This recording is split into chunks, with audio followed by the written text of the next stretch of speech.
Hey guys, Hobo here, and today I'm going to be looking at Battlefield Bad Company. The first one, by the way. So, this game was one of my favorite games back when this was like the newest of the Battlefield.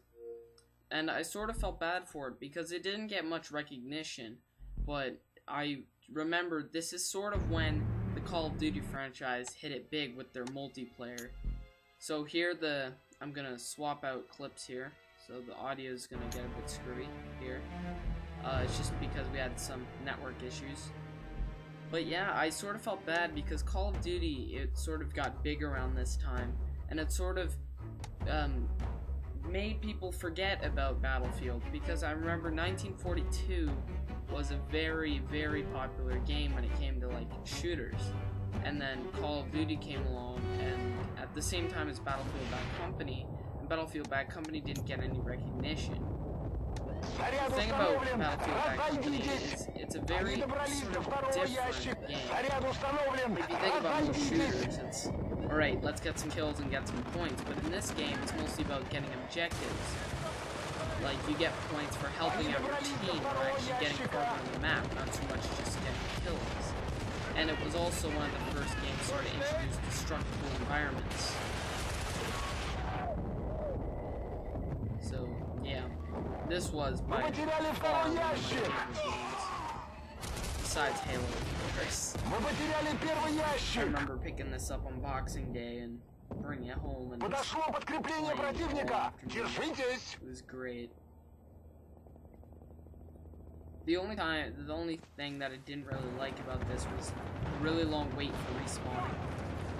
So yeah, the gameplay in this is unlike any other game. It's more large scale and sort of, you can't camp. You actually have to like help your team and push forward. It's a lot different than most other video games, but I sort of like the gameplay. The graphics are actually pretty good. They're not even that bad if you compare them to this era of video games. It's actually not that bad, to be honest, and Battlefield Bad Company 2 wasn't much improvement, but it wasn't bad. The gameplay, again, is just amazing. But yeah, the online interaction is a bit different, because it's not so much, okay, this player's been killing me a lot, let's get him. That it doesn't work like that. You don't face players, you face another army. Your enemy is not a player or two, it's a whole group of enemies. In like Call of Duty and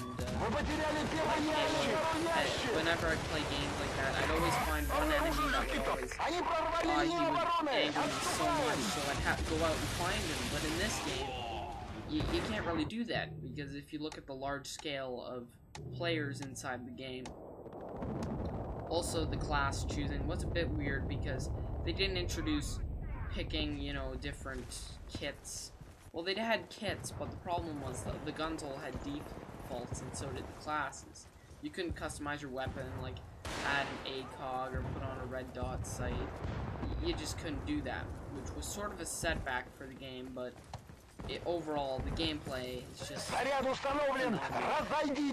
Also, the idea of playing a map twice, once on the attacker and one as the defender team, was also a very cool sort of add-on that they added. So that way you could play the map and then play it again and see it through the other team's eyes.